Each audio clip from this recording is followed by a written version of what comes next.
Dolphin fan. Let's go!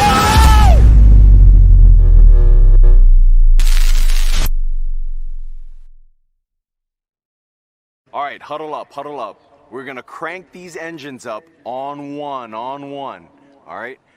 Wait, 80. Wait, 80, set. Drivers, start your engines.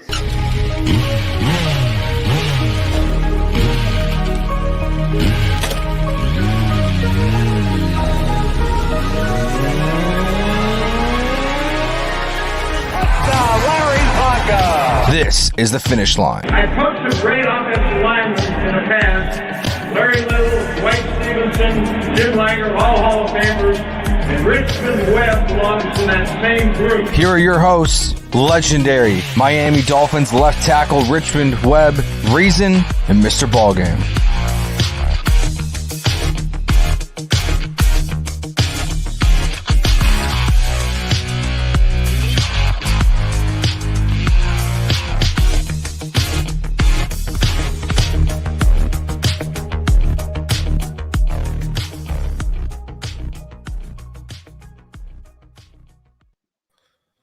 Ooh, where'd you go, ball game? There you are. There we go. What's going on, gentlemen? And welcome everyone back into another episode of the Finish Line. As always, I'm joined by my co-host, the legendary Richmond Webb, the Triple OG, Mr. Ballgame. Guys, we meet again under not the greatest of circumstances, as we've lost 5 in a row. Once again, not celebrating a victory. It's becoming far more than a pattern or a trend. It's becoming something I don't like, quite frankly. Hope we are meeting under better circumstances. And the circumstances are getting even muddier with all these reports coming out that we will talk about tonight, including Tom Brady, including obviously, the hot seat situation and what Armando Salguero reported. We got a lot to go into tonight, because heads could roll and there could be a lot of implications based upon what happens this week in the midst of all this tumult. Every year we had it. Holy geez. Once again, in the midst of a tumultuous time to be a Dolphin fan, how are both of y'all feeling, Richmond and Ballgame? Good evening, gentlemen. It has been rough. I'm not gonna lie. I mean, I normally try to keep a positive perspective on things, but I never projected that we would go through a slump or a losing streak like what we're going through right now. I knew we had some tough games the second half of the season, but based on the way we were playing anything, even if we didn't win them all, I still thought that we wouldn't be in the predicament we're in now. And I think the thing that's really got everyone frustrated is, when we lost that game to the Patriots, that moved us from the 7th to the 8th spot. And so now we don't control our own destiny. So we will need help. And, looking at that, and then I think the other thing that kind of gave me perspective was just watching the Monday night game, and I saw what happened to the young man, Damar Hamlin, and it just put some things in perspective. So definitely praying for that young man, him to get better. But I do like the way the players came together, and even the fans from both teams to support that young man. It's not every day you see an injury or somebody having to get revived on the football field. So that was pretty traumatic. But man, other than that, it's Jets this week, and hopefully we can get this thing turned around. But other than that, I'm doing pretty good. But I think we're all kind of frustrated, a little bit down based on the way the last month or so has went. How you doing, Mr. Ballgame? Oh man, never thought we'd be in this position. That's for sure. It's kind of eerie feeling of days of old. Get your hopes up, and then everything seems to the bottom just seems to fall out right up under you. Right when you know that the team actually has the capabilities of doing the things that we predicted early. That's probably the worst part about this whole thing is that there's a lot of talent on this team, but it's just disarray in places that is ultimately affecting the back end and the bottom line of them being able to get the W's. And I think I mentioned early in the offseason that the team still was in a position that they had to learn how to win, right? Against the odds, against the refs, against the penalties that they put themselves under, all those types of things. They still got to be able to navigate that piece. And I think what I'm seeing more so just like you guys are at this point right now, they just haven't been able to figure that out. I look like I'm on vacation now. This is how I went to work, pimping. But all in all, it is very discouraging. But appreciate you, Jeffrey. Hopefully we if have. Only these people knew what happened before we went live. That's why I'm laughing, bro. He's gonna raffle that shirt off at the end of the show. So yeah, he's gonna autograph the necktie and everything. Yeah. Hopefully they can just end things off with a bang, man, and beat the Jets. That's the only consolation prize here. Right? I feel like the Bills still gonna be the Bills against whoever they playing. So maybe we go out and get this win against the Jets, and then see what happens then at that point, because this is definitely humbling and very somber time right now. I just didn't see this coming, bro. Dressed like my pastor. Your pastor, G. Appreciate Why do I always think of that of Friday? Remember when Bernie Mac? Oh yeah. When he's a pastor and he'd be rolling up to the house with the dwarf husband be coming home and catching them with the wife and stuff like that. Parker. Bernie Mac. Parker. Yeah.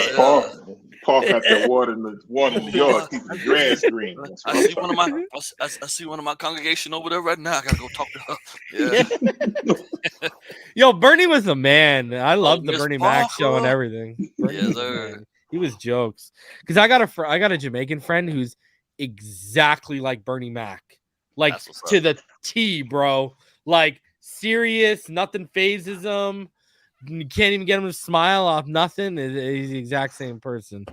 All right, gentlemen, tough loss, obviously.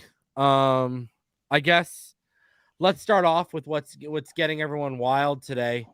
Let's show the people what's getting everyone wild today before we get into the loss there. And it is this portion of Armando's article.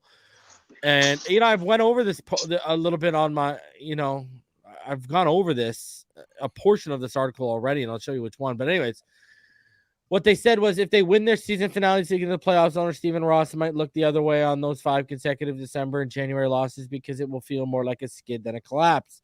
But if the Dolphins go from 8-3 to 8-9 and not in the playoffs, everybody's job is at risk. And that line had everyone's head rolling. Now, what I mentioned about this already on a show was this part down here where it says if McDaniel survives, there's no guarantee for defensive coordinator Josh Boyer, according to a club source. Shouldn't be.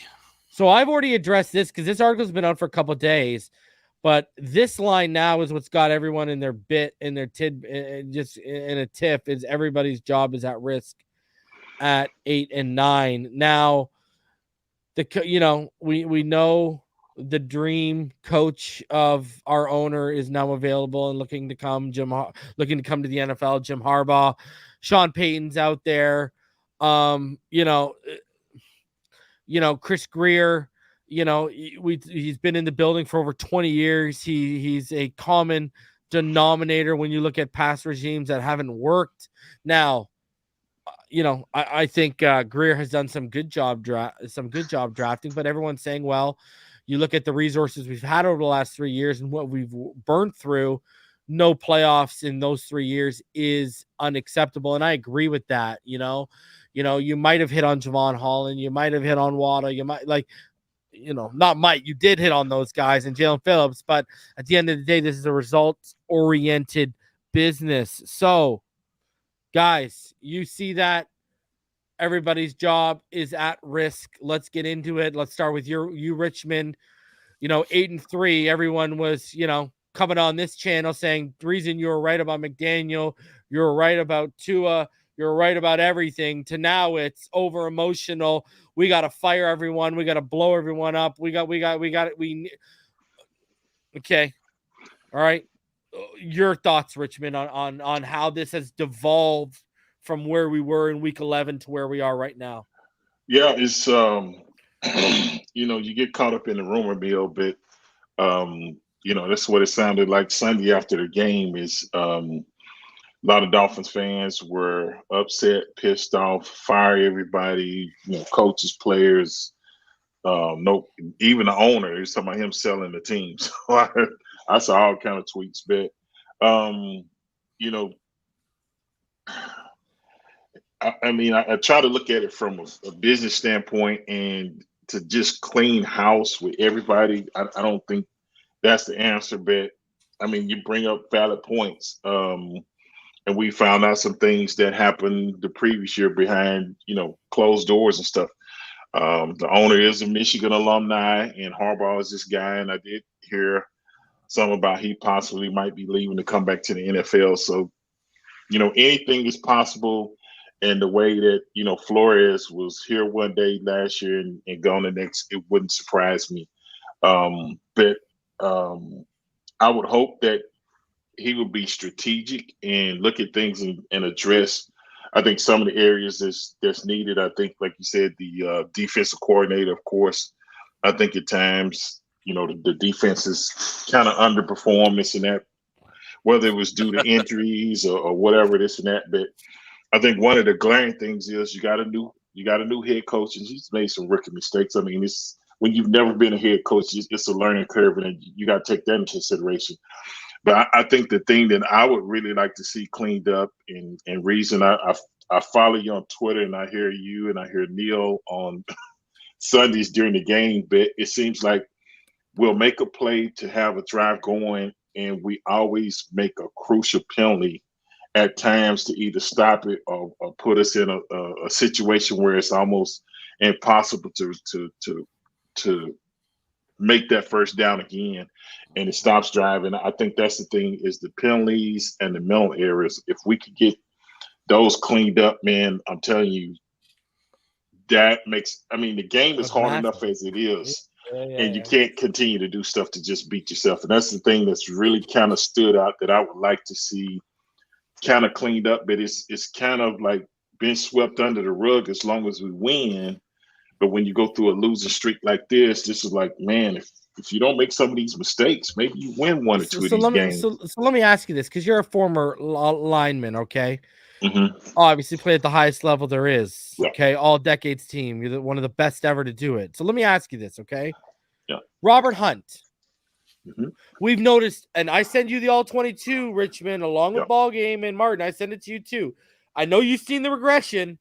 The regression. There were some plays where he's lunging. And just laying guys right through the A gap because he's lunging. But have you, and I know you've noticed it, the mental errors on third down you're talking about, he's been one of the key guys consistently taking them on third down. But people want to blame McDaniel. But no, you can't blame Coach. You can't blame, players got to be held accountable for their own actions to an extent here. And what I wanted to ask you with that, because you make a good point. Look at this.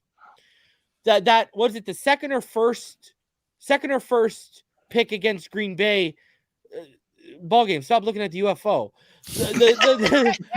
Bro, people in the chat are like, what's Ballgame looking at, man? What's going on here? My bad, yeah. Hey, bro, before we went live, it's the Ballgame. What are you looking for? A UFO? So you look at, okay, Tua.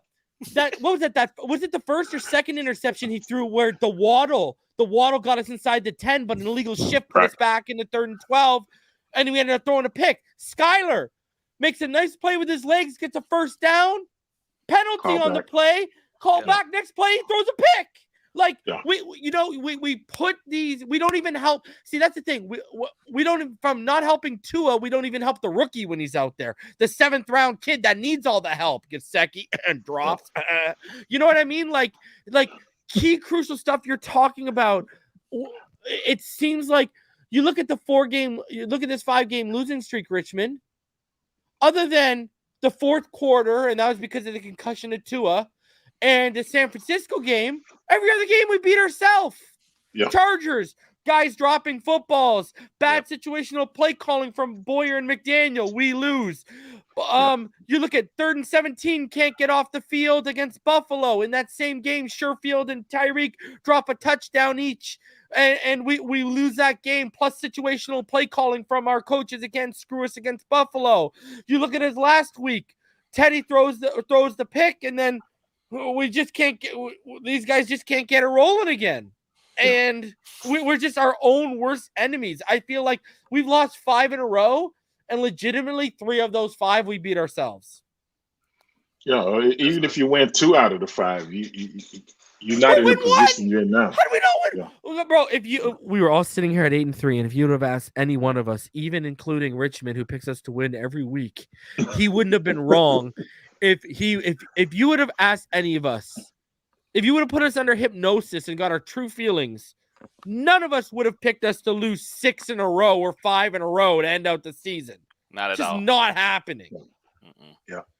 And now we're sitting here. So, okay, Ballgame, your thoughts on what Armando said? You know, do you believe this is a whole hot seat thing? Because we're gonna keep going on this. There's more to this, but your thoughts on it, bro? Well, I think the way it's written is a bit extreme, but there has to be some looks at things in regards to how things shook out with in this stretch, and they have to be addressed, right? I think one of the things that a lot of people miss in this process is that everything's estimations. You never know what a team is really truly going to do when there's a change in regime until they do it. And unfortunately for us, we saw some good things that got us increasingly happy about, the success of the squad. And then they hit the wall. Coach hit the rookie wall. And along with that, the team kind of regressed as a result of him not being able to truly understand what it means to push himself and the team through those lulls. And I think you can address that 2 ways. I think it has to be with adding more experience around him, right? And also setting a tone with those pieces that come in. That I think your first one's the key. Yeah. Mediocrity is not going to be acceptable. This team has the personnel to be way better than what the record says, and it's a smack in the face when they look at it themselves. And if they're not looking at themselves saying, "Dog, we underachieved," then those aren't the type of guys that need to be here, right? And then across the board, there's a lack of accountability at the player level as well. Coaches, I mean, he said it himself, so he kind of gave himself an out. I didn't like the fact that he said it, but it was a true statement when Mike said, I can call it perfect play, but it comes down to execution. What we can't do, and what this team has to learn how to do, is get out of their own way. The referees are not always going to be with you. You know what I'm saying? There's going to be certain things in the game with, unfortunately, the ball just going to do weird stuff when it's moving from one hand to another. But the things that you can control, you control them. And those things that you pointed out, like the false start penalties that took points off the board, the false start penalties that put us after gaining a huge first down and kill, those are momentum killers. And it's hard, especially if you're not home, especially if you're not surrounded by your fan base and positive energy, to generate the momentum to put yourself back into a position to get back on track. But this team has to learn, first and foremost, that they got to be disciplined. the first thing that you see about any of the top tier teams that they are 95 to 97% of the time is they're disciplined. They don't shoot themselves in the foot, and they don't put themselves in predicaments that they can control. You know what I mean? To hurt them. They don't do it. And this group has to learn how to do that. But that all starts at the top, and it's a mindset that comes all the way down. Most of these guys have been in the league long enough. We're still a fairly young team, but they've been around long enough to know that if I jump, that's 5 yards that we got to make up somehow. And if you have been already struggling with rhythm and things of that nature on offense, you're asking the offense then to go out and manufacture 5 more yards that they didn't have to. And now you got to go back through and recycle in the playbook. And now Mike's taking more time trying to figure out, well, shit, what I got for 3rd and 13. You know what I mean? When it was 3rd and 8, you know what I mean? Or if it was 3rd and 6, and then you jump, now you're in 3rd and 11. The sheet, the play call sheet is long, but you don't really have a whole lot of stuff in your game plan that's going to require you, well, that's going to ask you to actually consistently pick up those type of circumstances, right? You want to be, and when you set up your script for the week in short situations. Now we got the long ones. You eventually, nobody's planning for 3rd and long, 3rd and 13, 3rd and 16. You know what I mean? Like you plan for it, you have a couple things in, but you hope that you never have to use it. But discipline seems to always now at this point where we was picking those up earlier in the year with no problem. Now we've lost that ability because teams have figured us out. And the rookie wall thing for me is a huge thing. But, I'm not ready to clean complete house. I do believe we need a more I do feel we need a more experienced defensive coordinator, though. Because your defense has to have an attitude about them that is, without a shadow of a doubt, expressed regardless of who's on the field. And there's a lot of confusion. And when I watch these guys play, there's no confidence at all other than from Jalen Phillips and Wilkins and Skylar. Everybody else seems to be out there half step slow, trying to figure out what they're supposed to be doing. But that's a lack of preparation, and that starts from the top.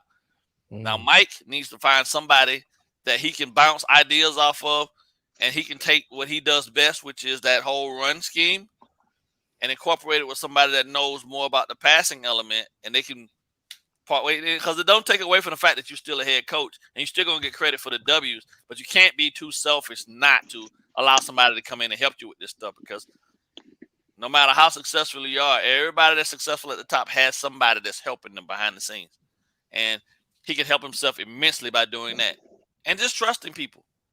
Hard in the first year, though, as a rookie coach, because you don't really, guys are on the staff and you brought them in, but you don't really know where they're going to pan out. Well, now you got a clear picture of who needs to be either pushed into more responsibilities or who needs to be kind of not given so much responsibility and have them focus on key specific things. But I'm not a fan of blowing it all up, because then it's a discredit to, or it's really even harder on the players, because now if you're blowing it all up, now you're gonna have to. Now you conceptually got to go back and asking these guys to go back and forget everything that they've now had to do for the last 3-4 seasons. You feel me? And then you just basically starting all over from scratch, because they're not a Control Alt Delete or a clear button where you just wipe them slate clean and then they don't forget everything and you can reprogram them. They are human, so they remember stuff, and the goal is to get the bad habits out so the good stuff can rise to the top and be seen. You can't get to that if you're shooting yourselves in the foot. And Hunt's regression is probably the worst of them all to me. That's the one that hurts the most, because I thought without a shadow of a doubt we'd be calling his name for Pro Bowl, and people, what I'm saying, he'd be a key asset up front, but his is even disheartening, and it all starts from the top. So something's got to change. They got to shake it up. I agree 100%. Just not blow it all the way up. Yeah. The Dolphins right now, I mean, what's crazy is they're number 4 in the NFL right now in penalties. Undisciplined. And well, yeah, for sure. And what kind of, like, I mean, look at that. I think if you look at where they're at right now, I mean, it's just it's not pretty. I mean, they've got 106 penalties this season, 17 false starts, 6 delay of games, 11 offensive holding. Okay, who they've got a illegal shifts and illegal formations have been called. This place doesn't, what I'm looking at doesn't account for it. They just have that listed under other. But I mean, you look at the amount of illegal shifts and formations we've taken on that as well. I mean, just between the delay of games, the false starts and the offensive holdings, that's 34 of our 106 penalties. You add in another, I mean, there's like 46 of your penalties right there. And the thing is too, like, we take them at the most inopportune times. That's what sucks. I mean, you look at, what was it? 2 weeks ago against, was it? No, it wasn't the Patriots game. It was the week before it was the week before where it was the Packers game, right? Where Connor Williams has that bad snap, and then he took a penalty right after it. Yep. Like, you know what I'm saying? Like, this is just, and that's like, even, that's a all Pro Bowl caliber, especially in the run game, left guard that we're shifting to center just because we like to tinker. Yeah. You know what I mean? Like, why? Well, all right, I'm sorry, bro. No, go ahead. Here's the thing for me, right? And I think across the board, right, this happens at a lot of different levels, but it's never really talked about. And the fact is that these guys come in, right, and they have these ideas, and for a specific period of time, those ideas going against the natural order of things. Eventually, those things come back to bite you, right? And unfortunately for us, right, I saw a lot of positive things, but him coming in and changing the environment, and him coming in and giving guys more freedom and all that stuff, I think it came with a price, bro. And unfortunately, the lack of discipline is what we're seeing as a result of that. Because one thing for certain is Flores ruled with an iron fist, but we weren't penalized at all. You see what I'm saying? So Mike now has to go back and reassess how much of this was actually him. And now that they understand who you are and they know that you're a genuinely nice guy, now you have to prove to them now at this point that you can drop the hammer when necessary and say, you know what? I don't like what I'm seeing. You can sit on the bench till you get it together. But do we have any? But see, here's the thing: do we have any coaches like that? Boyer doesn't strike me like that. And look at the penalties the defense is taking this year. Frank Smith doesn't strike me like that. See, we don't even have anyone in the building that can we don't have anyone on coaching special teams or defense where the guys are going to be afraid of and that can pass that off to a young coach. Like, that's why it would have been good. See, we've talked about this before. What was the downfall of Flores in the end? He didn't let a veteran offensive guy come in and take over the offense and run it that he can learn from and take from as a head coach. And we've said from the get-go, McDaniel needs that, but on the opposite, he needs defensive. That's why we always talk about how a Vic Fangio would have been perfect. If Todd Bowles were to get fired, which it doesn't look like now because they made the playoffs, that would be a good move to make. Staley, when there's a poor time where it looked like he was going to get fired in LA, we were like, hey, if he gets fired, you bring a guy like that over. You don't have anyone like that in that building. Like, Embry is just an assistant coach. Like, at the end of the day, he doesn't run anything. Like, at least with a defensive coordinator and the way our structure is set up, you run the defense. That is yours. So everyone is listening to you because you run the defense.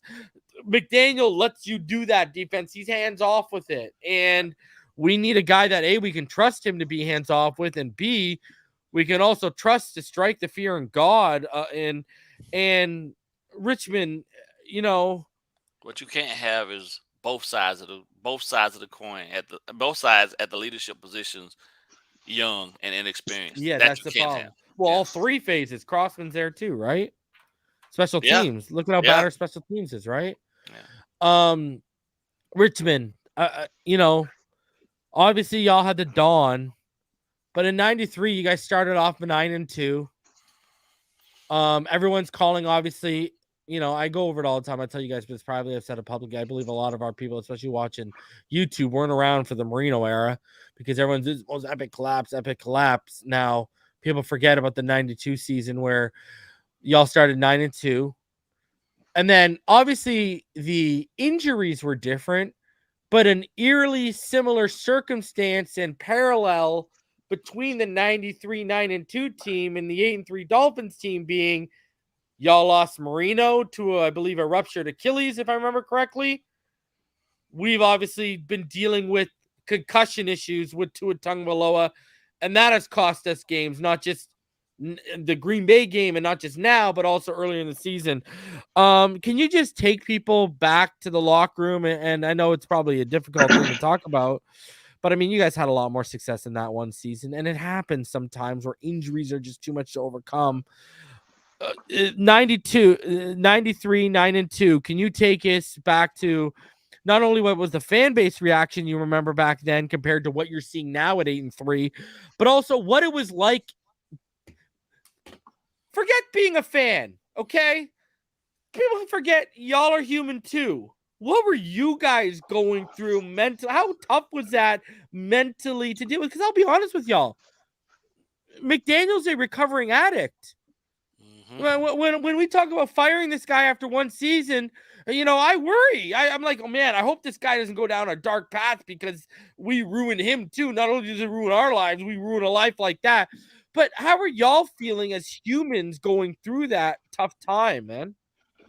From what I remember, I do remember we started out, and I remember we played the snow game against the Cowboys, and that was the Leon Litt mess up. I remember that, and I remember that was the last game we won. But after we won that game, a lot of people were projecting that was going to be the Super Bowl matchup. The Dolphins from the AFC and possibly the Cowboys. And even if we would have lost the game was still close enough to where it was it wasn't like a blowout either way. And I know the weather probably played a factor, but both teams had to deal with it. So it was what it was. But from what I remember, Marino, I think we went through maybe 3 or 4 quarterbacks that season. Yeah, Mitchell got hurt right after him. Mitchell got hurt.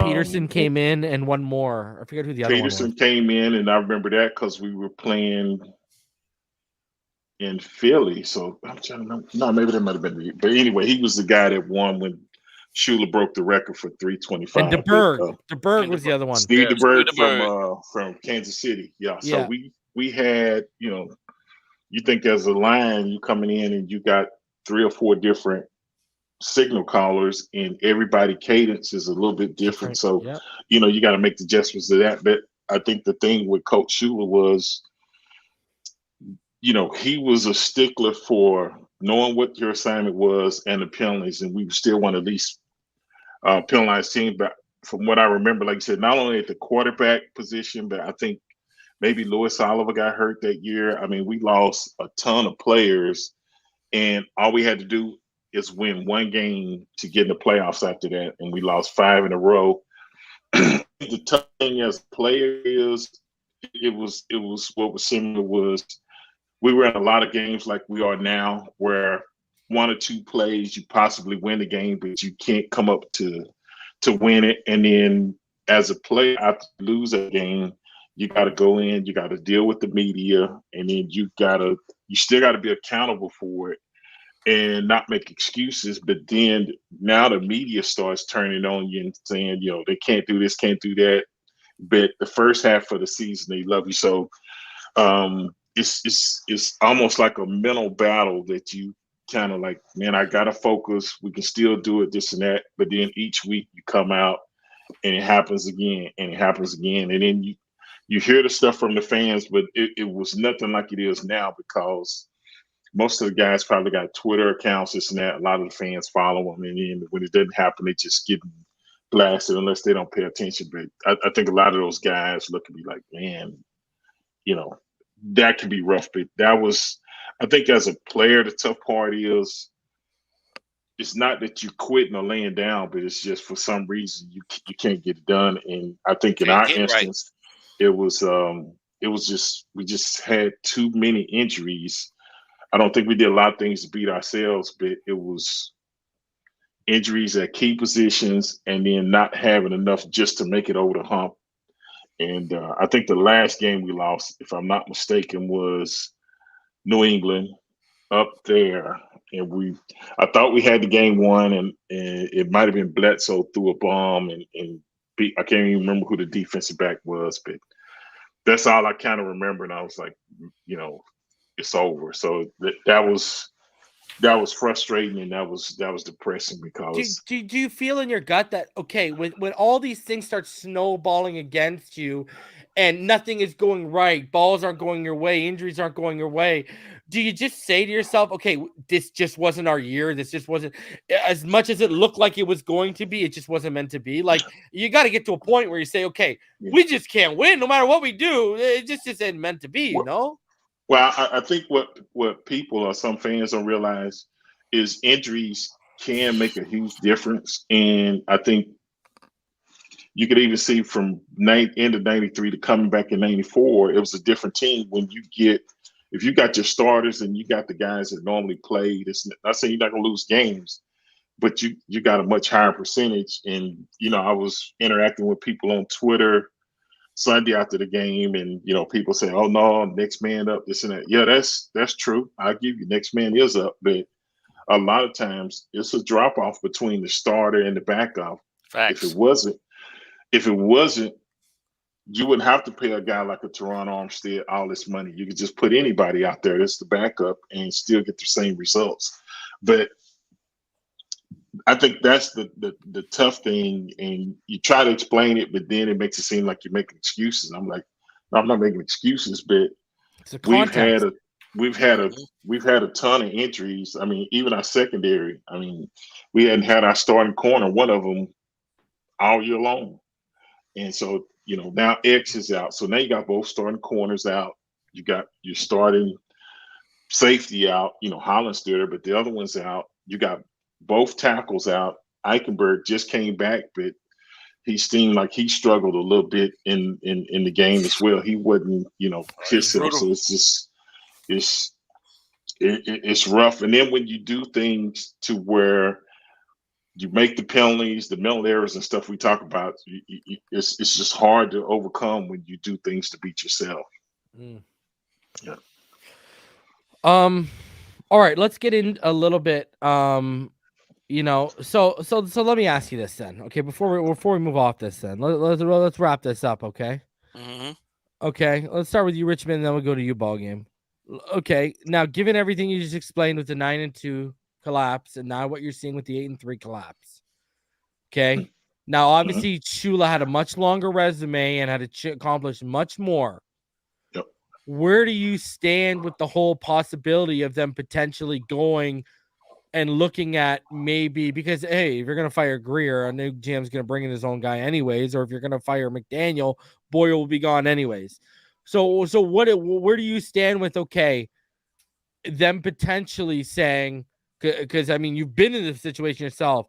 What how do you feel with them potentially saying, okay, you know what? We're not taking this young coach path. Nixon after 1 year. We want a proven veteran guy to come in because we have too much talent on here, and not making the playoffs is unacceptable. Where do you stand with that then, as being a player who's actually been through that? Yeah, and the thing I think you got to give McDaniel credit for was he was instrumental in bringing in some of those offensive weapons, understanding.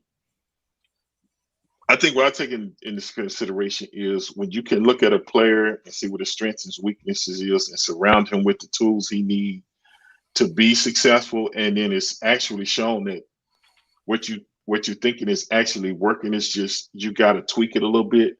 Mm-hmm.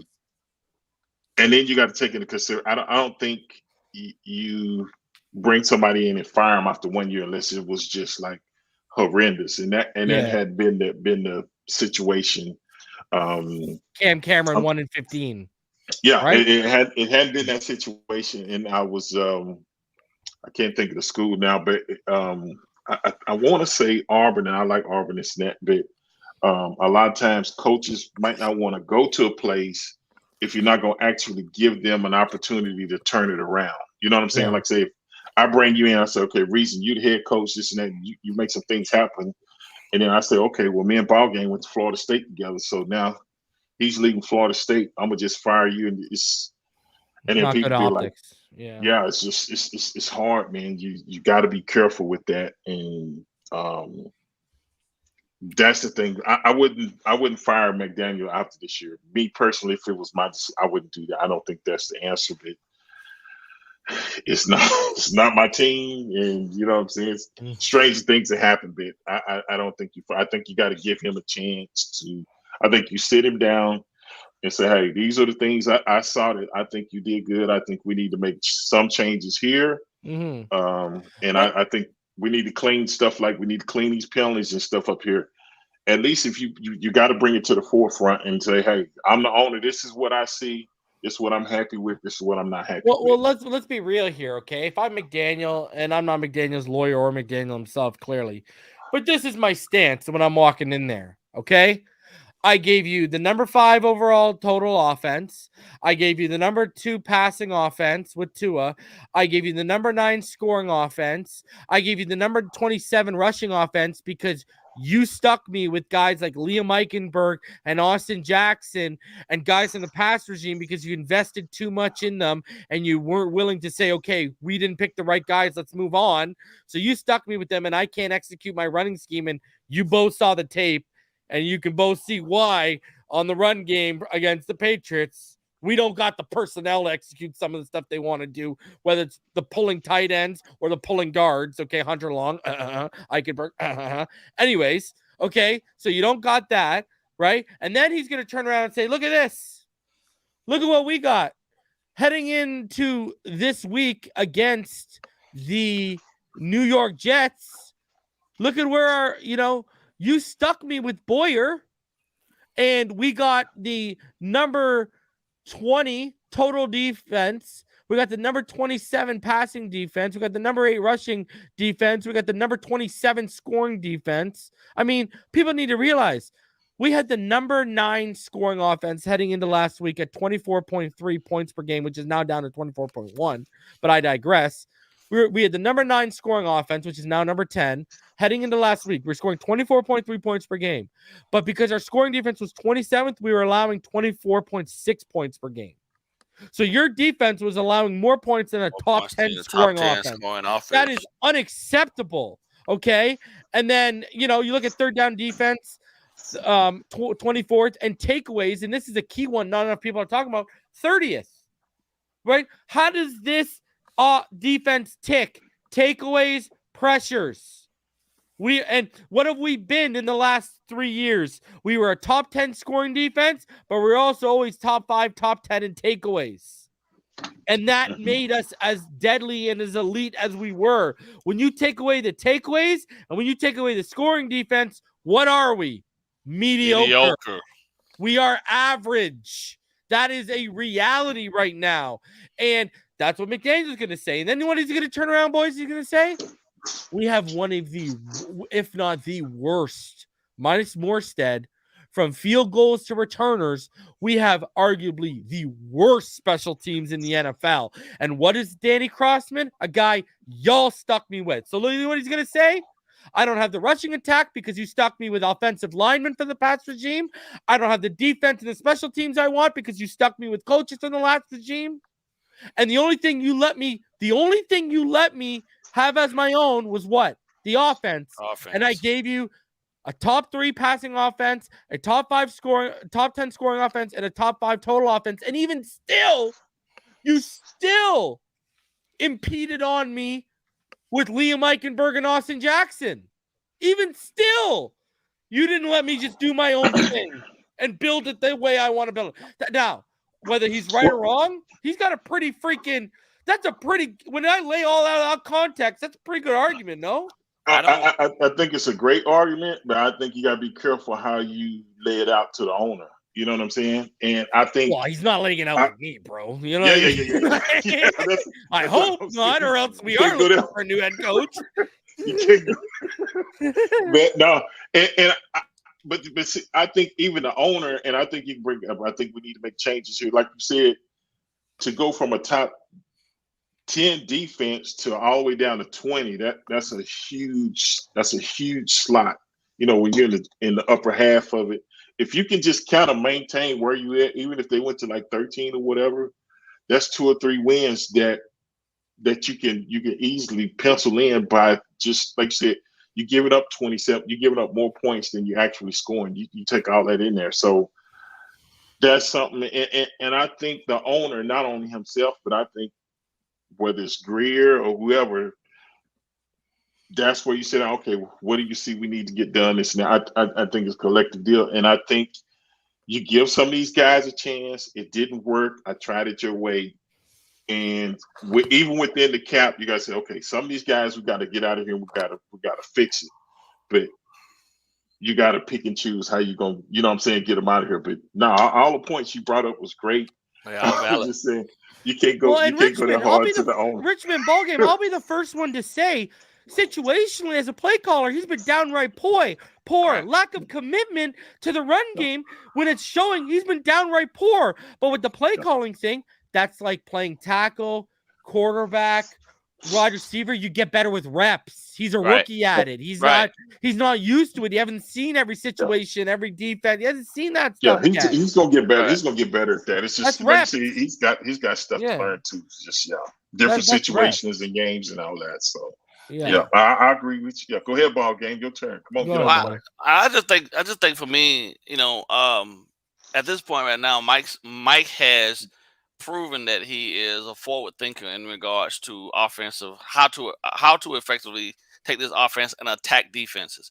Right? I anticipated there being some drop off in productivity just based on the fact that every rookie, regardless of whether it's a coach or whether it's a player, at some point hits a wall and in the NFL figures you out really quick. So you got to be really fast about implementing your changes and moving forward. But one thing, when you spotting off those numbers, one thing that has happened consistently over the last 2 years has been that the defense has not shown up when you needed them the most. And the regression there has to be addressed. Unless your offense is equipped to put up 42 points a game, every game, then it don't matter what your defense do as long as they don't give up more than 42. But if your defense, like you said, is giving up more points than the top 10 scoring offenses are giving up, then that's a recipe for disaster, because that means that they're giving up basically every damn thing. And you just got 11 guys out there on the field just running around like chickens with their heads cut off. And you're not going to have much success. No matter how well the offense is playing, the defense is going to give up more points than you're scoring. That's going to be a recipe for an L every way you cut it. So if nothing else, if they sit down and they come out of these meetings, Mike needs to assess first himself and say, you know what?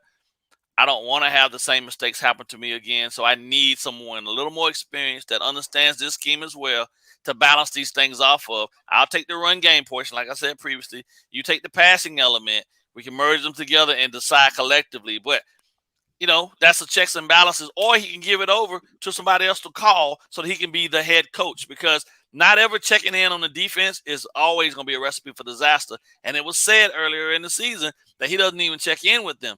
You can't do that, because these guys are not elite enough to be over there on autopilot. They haven't proven that anymore. They've shown regression. So something has to be in place, and someone over there holding that group 100% accountable.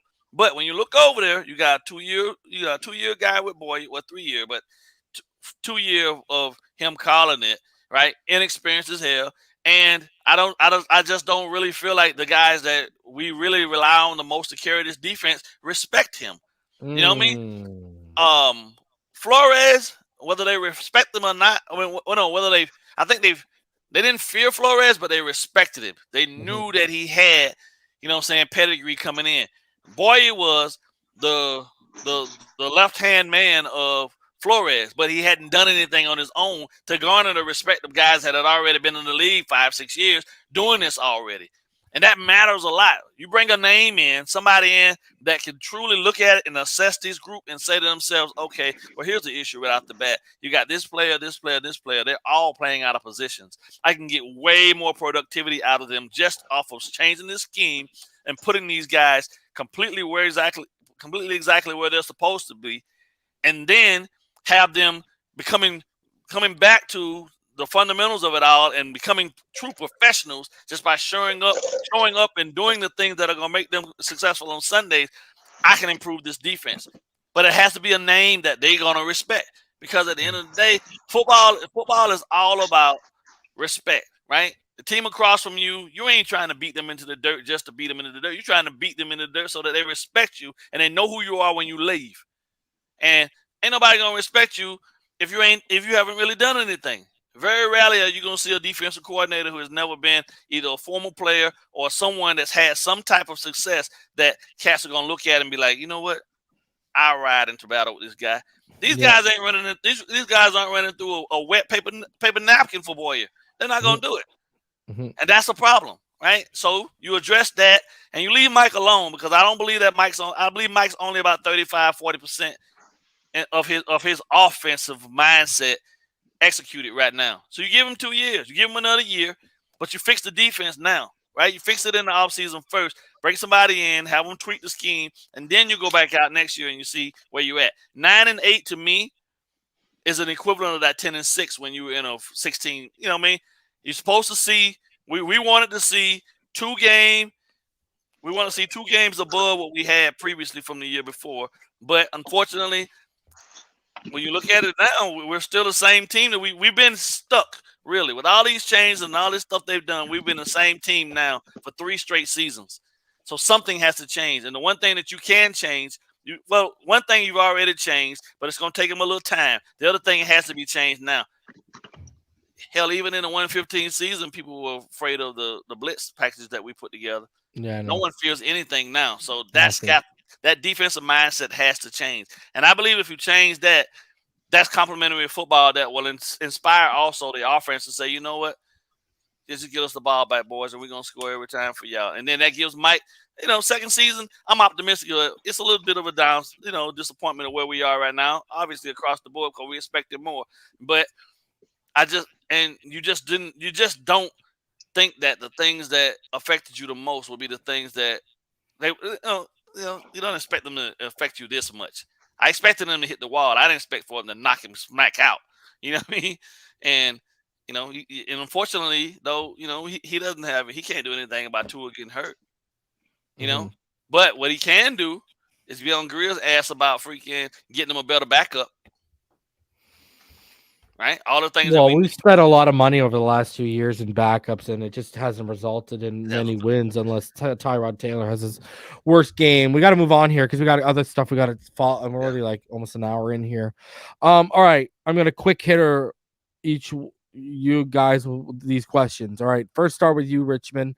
Let's get over just a quick recap of what you saw in that Patriots game from the stance of, I thought the offensive line was terrible and one of our worst units on the field. Liam Eichenberg was not good. Connor Williams had one of his worst games as a Dolphin. Robert Hunt continues to have errors. Sheldon Lamb had some. What were your overall thoughts on the offensive line versus the Patriots? Yeah, we got to have better play up front. If you expect to win in this league, you got to win up front. It's that simple.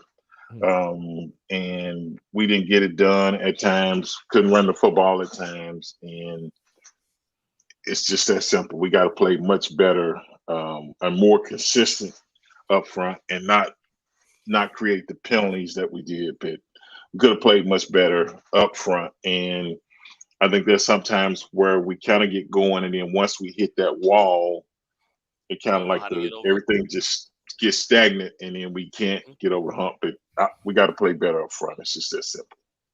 Ballgame. We've talked about the Jekyll and Hyde defense all year long.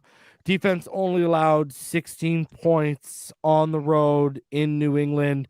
Let's be honest, the pick 6 was a freaking backbreaker, and Sanders missed a field goal. That's 10 points right there. Swing. Yeah. Your overall thoughts on the defense's performance?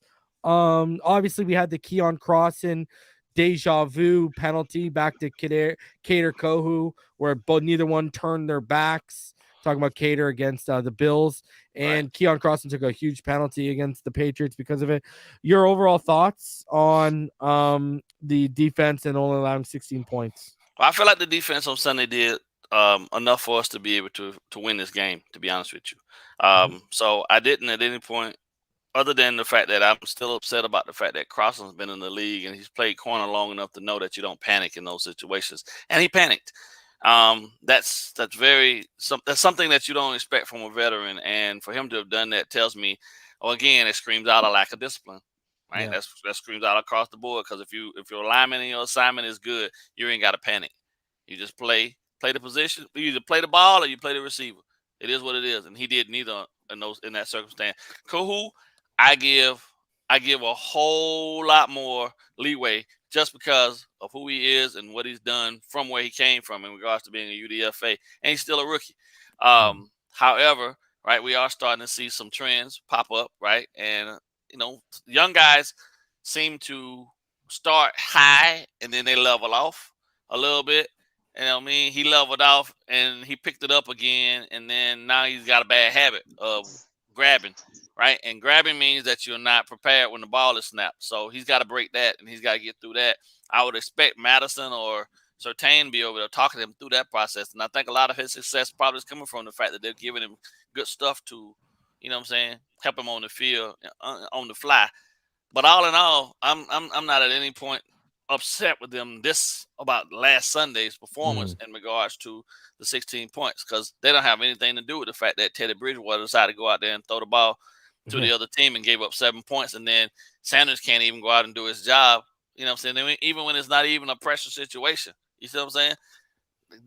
Defense has they're held hostage in those instances. I'm gonna tell you this right now. Even if we were 11-5 or 12-5 or 11-6, I'd still be worried about a playoff run with Sanders, because I know we're gonna have a close game where we need a field goal. I know it, and I know exactly how that would end. I mean, like we've seen it play over already multiple times this season. Like you said, it wasn't really a high pressure situation. Like they're gonna have to address that. They're gonna have to address that position.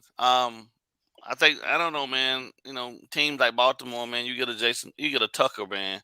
Yeah, and you just get gifted a god at the position. You know what I mean? Everybody's looking for one, but there just aren't many. But the guy's proven over and over again, he's inconsistent when you need him the most. So why keep him around? And the Dolphins seem to always have that trend about us, bro. Like we hold on to guys thinking that they're gonna work themselves out of things that they've been consistently showing you they just don't have the capabilities of doing anymore. And I always thought to myself, like, kickers have one of the least liked, but the most important jobs, because in an instance where you need them the most, you want all the pressures on them to show up. And then when they don't show up, it's like, what the hell were you doing? Yeah. Like, that's all you had to do. We win by 1 point on Sunday, bro. It's crazy.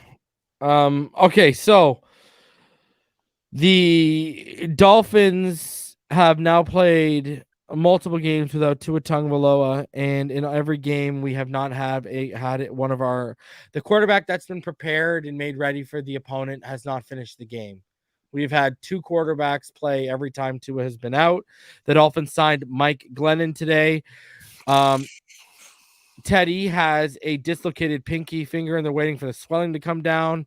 Season seems like it's on Skylar's shoulders. Given that, seems like, should we expect Mike Glennon on Sunday? What are you guys expecting on Sunday offensively against the Jets? I mean, this is just going into a game where it could be the Bills, stomp out the Patriots because of the uncertainty of what's happening with the Bengals stuff. They're going to need this win this weekend. I mean, I'll tell you what a nightmare scenario. I'll tell you right now, I'd rather take my chances with Skylar, bro. Like at this point. No, but I'm saying you might see Mike Glennon because Skylar gets hurt. Yeah, but that's great, bro. Yeah. Someone told me last week, we're gonna see Skylar this weekend. I said, what do you mean? It's like, yeah, Ted will get hurt. Don't worry. Boom. There you go. Yeah. What are you guys like, Richmond? You expecting anything? Like, this is gonna be a game where we can't even muster out 14 points, ain't it? I'm expecting the offensive production to possibly be down. It's not that Skylar can't run the offense. I think if we put together a front offensive line that's pretty productive, if it can be halfway decent productive, that takes a lot of pressure off of the quarterback, because we'll be able to still kind of run the ball and maybe dink and dunk the ball to the guys that. I've seen Skylar throw the ball down the field and stuff, but it's just when you don't have, the time to set up and stand in the pocket, that starts collapsing. That's typically where you're throwing the ball and your hand gets hit on the helmet, kind of like That was the Jets game last time. I think we was playing and he hurt his hand and stuff like that. So exactly, remember? Yeah, it's gotta be much better production. We got to look at it and say, hey, we got to do whatever possible to protect this guy in the front five up front. I think those guys step up. I think we'll win, but I don't think it's going to be a huge exciting. I mean, it could surprise me, but I'm not. Man, I would have paid Fitzy $1 million for one game. Just get us to the show, Fitzy. Here's $1 million. Come out of retirement. All right. Quite simply, before we get into your guys' final thoughts about the game and predictions, I want either of you to give me a reason why fans have hope for this weekend. Why fans should have what? Hope this weekend. Well, at this point, that's all you got left. So that's a reason. That's a reason. Hey, you didn't. That's it. Like if you're a real Dolphin, if you're a true fan of the game and a true fan of the team, that's all you got left is hope. Everything else is pretty much walked out the front door, so that's all you're left with. And you just rally around it, man. And you just hope putting its shoes on and its jacket too, just so everyone knows. He hadn't pulled out the driveway just yet, but you know what I mean. He's still close enough to be jiggling, yeah. So it's not over, man. It's not over until the fat lady sings. So you just gotta hope and pray that, you know what I'm saying, Mike White shows the same Mike White that showed up in Seattle is the one that shows up on Sunday. Or that this defense please get some turnovers? Or that this defense can give us the same type of productivity that they gave us Sunday, just a little bit better with some turnovers. The game's going to be, I mean, it's crazy, and I hate to say this, but we're literally walking into this game damn near evenly matched with the Jets. Oh. That sucks when you think about having a Waddle and a Tyreek on this team. But that's where we are right now, right? We can't really say they're better than us because we need this win to beat them to get in. Otherwise, we sitting at the same spot they're sitting on the couch. I would say run the football, but this team last week went through their second string and third string quarterback and still didn't even hit the 30 mark. They hit the 30 mark, yeah. 27, still couldn't hit it. I don't know what they're allergic to, the number 30 with running the football. Can you believe I want you to think about this.